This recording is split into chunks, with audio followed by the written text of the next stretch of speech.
Awalnya video game dibuat nggak ada ceritanya, yang penting fun, jalan, lompat, tembak, tamat ceritanya. Lalu dikembangkan story agar yang main lebih terikat sama gamenya. Tapi sekarang era game dengan story ini kok kayak semakin berkurang ya?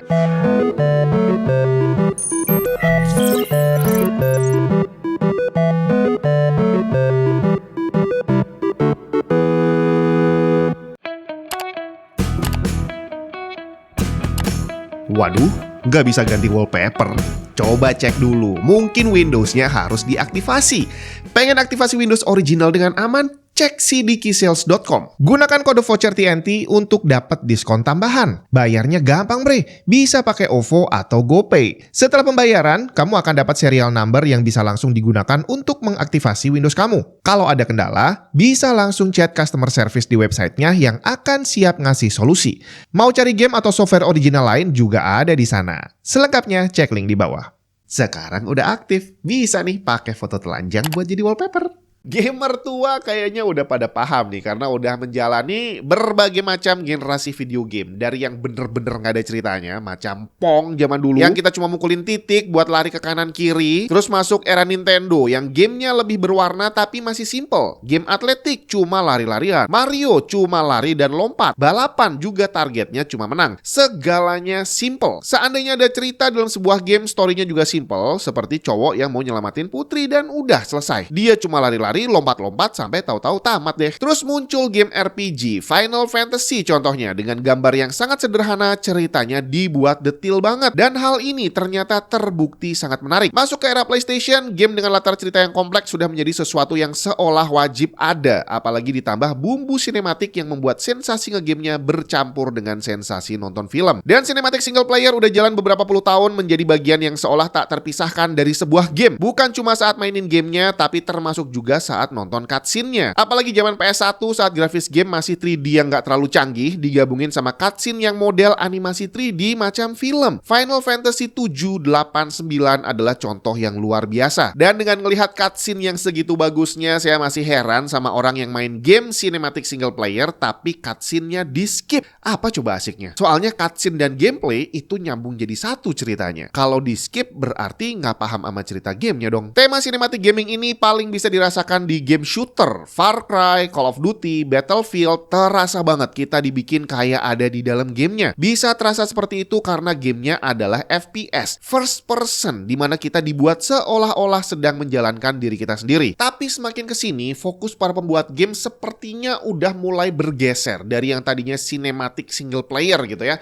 Semakin kesini dibuat banyakkan online-nya kali ya. Call of Duty contohnya, dari sejak awal rilis mereka nawarin sinematik yang bikin kita bener-bener tenggelam menghayati gamenya. Apalagi sejak Call of Duty 4 Modern Warfare, bukan Modern Warfare tahun 2019 ya. Gamenya linear, bukan open world, dan kita juga memerankan beberapa karakter berbeda di sana. Tapi kita dibuat seolah beneran berada di dalam gamenya. Tapi semakin kesini, Call of Duty udah semakin fokus ke fitur online-nya. Single player campaign sinematiknya ada, tapi persentase fitur terbesar dalam gamenya adalah online, PvP, Battle Royale, dan sejenisnya. Bahkan Call of Duty Black Ops 7 campaign-nya dibikin co-op online bre. Battlefield 2042 menghapus single player sepenuhnya untuk ngejar massive gameplay perang antara 128 player di dalamnya. Rainbow Six Siege, biarpun masih ada lore-nya, mereka udah nggak ada lagi story mission, pure shooter tactics multiplayer only. Halo juga ngeluarin Halo Infinite yang isinya multiplayer free to play lebih dulu, sedangkan story campaign-nya dirilis belakangan. Dan tentu saja para pembuat game ini bukan asal-asalan bikin kebijakan seperti itu. Yang mereka lakukan hanya mengikuti pasar. Sama seperti keputusan Sony kemarin menghentikan produksi game fisik di tahun 2028,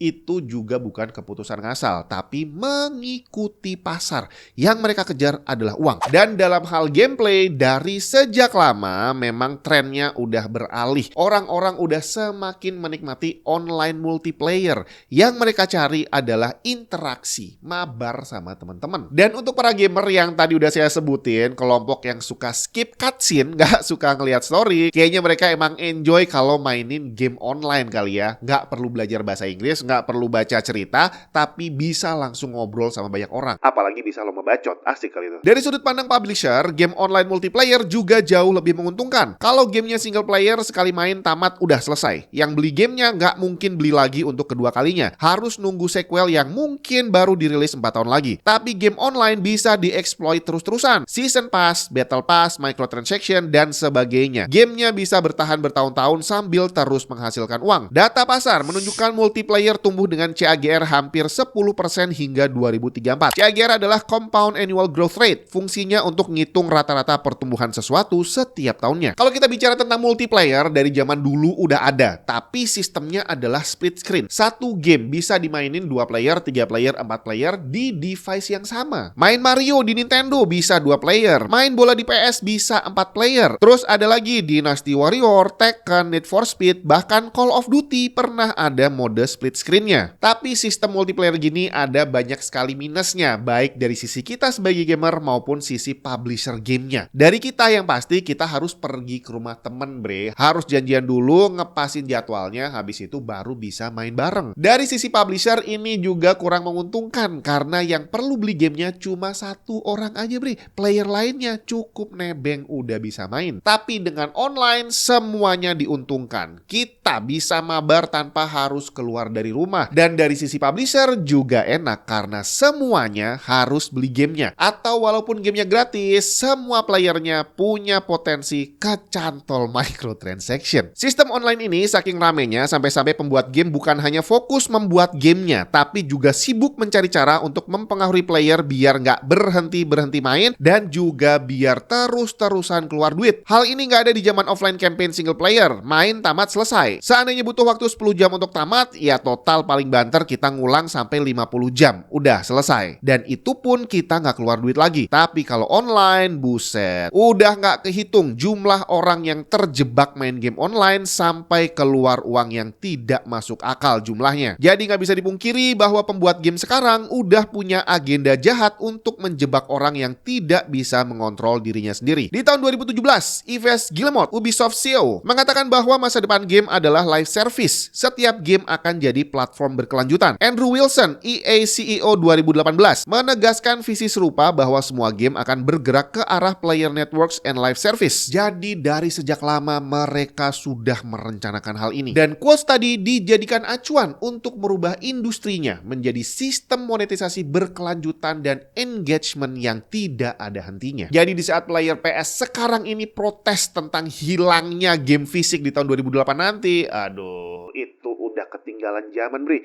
Sekarang udah bukan waktunya ngeributin fisik atau digital. Sekarang ini udah masuk era di mana orang bukan hanya beli game digital, mereka rela keluar uang jauh lebih banyak hanya untuk beli skin digital bre. Skin, bukan game. Dan lu masih ngeributin CD. Saat ini game dengan single player campaign masih ada, tapi peralihan minat ke arah online multiplayer terlihat jauh lebih masif. Generasi bocil zaman sekarang sebagian besar udah gak betah disuruh main Call of Duty single player campaign, apalagi Final Fantasy. Mereka lebih milih main Free Fire atau Roblox yang semuanya adalah online interaction game. Zaman dulu gamer itu banyak yang disebut anaknya pinter-pinter karena gak bisa dipungkiri. Untuk kamu bisa menikmati game saat itu, kamu pertama harus punya minat baca, dan yang kedua harus paham bahasa Inggris. Gak perlu jago, yang penting paham sama isinya. Dan waktu itu yang namanya gamer gak ada yang sampai kebablasan karena gamenya single player semua. 5 jam tamat udah selesai. Iya, ada yang ngulang sampai 5 kali tapi habis itu bosan bre. Tapi kalau sekarang udah beda. Anak-anak main game bisa langsung nyemplung dan gak akan ada berhentinya karena isinya cuma online, mabar sama teman-teman. Gak butuh minat baca, gak butuh belajar bahasa Inggris, yang penting kamu bisa ngobrol sama orang lain. Ujungnya bukan hanya mereka kecanduan main game, tapi juga kecanduan minta duit terus untuk top up biar gak kalah sama teman-teman yang lain. Jadi kira-kira apakah perkembangan yang seperti ini akan jadi arah yang positif untuk perkembangan gamer yang masih kecil, atau malah menjerumuskan mereka menjadi anak yang lebih bodoh?